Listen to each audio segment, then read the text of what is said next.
TBC. Chama cha waongoza watalii nchini kimeamua kupambana na ugonjwa wa kipindupindu kwa kutoa vifaa muhimu vya kupambana na ugonjwa huo ambao umeenea katika baadhi ya maeneo ya mkoa wa Arusha na kusababisha baadhi ya watu kupoteza maisha huku wengine wakiendelea kuugua. Akipokea msaada wa vifaa hivyo kutoka kwa viongozi wa chama cha waongoza watalii nchini, mkuu wa mkoa wa Arusha Felix Ntibenda amesema idadi ya wagonjwa wa kipindupindu imepungua kwa kiasi kikubwa, hivyo zinahitajika jitihada zaidi ili kuweza kumaliza kabisa ugonjwa huo pamoja na kuzuia maambukizi mapya. Sechelela Kongola kutoka Arusha anaripoti zaidi. Baadhi ya vifaa kwa ajili ya kupambana na ugonjwa wa kipindupindu vilivyotolewa na viongozi wa chama cha waongoza watalii na kukabidhi kwa mkuu wa mkoa wa Arusha, ambaye naye aliukabidhi uongozi wa hospitali ya mkoa wa Arusha ya Mount Meru, huku viongozi wa chama hicho wakidai kuwa wameamua kutoa msaada huo ili kuweza kutokomeza ugonjwa huo na kuweka mazingira mazuri ambayo hayatasababisha watalii kukumbwa na ugonjwa huo.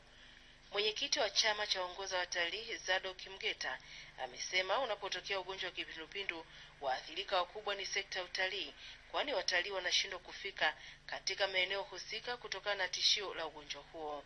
Utalii umekuwa ndio uti wa mgongo kwa kuchangia pato kubwa la fedha za kigeni hapa nchini, mathalan 18%.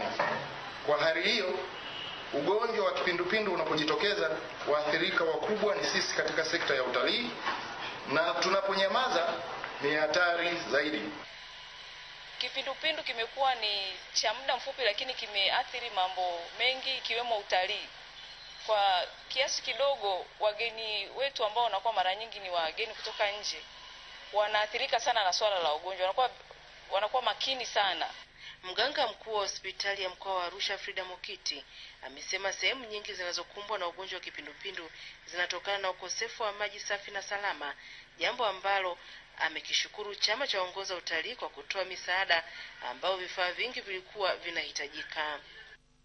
Sehemu ambazo zina kipindupindu kwa mkoa wetu nyingi hazina vyanzo vya maji.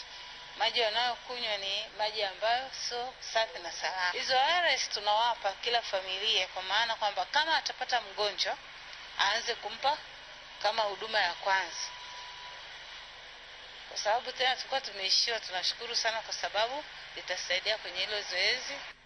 Mkuu wa mkoa wa Arusha Felix Ntibenda amesema lengo ni kuondokana na tatizo la ugonjwa wa kipindupindu, hivyo ni vyema msaada uliotolewa na chama cha waongoza watalii uwafikie walengwa.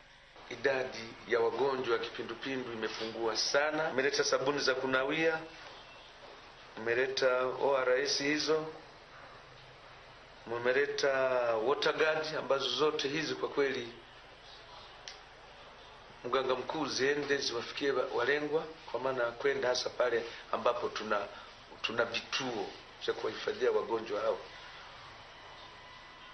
Kusudi moja, kutokomeza, kumaliza kabisa ugonjwa hapa Arusha, lakini la pili ni kuzuia ili watu wengine wasipate maambukizi ya ugonjwa tena wa kipindupindu.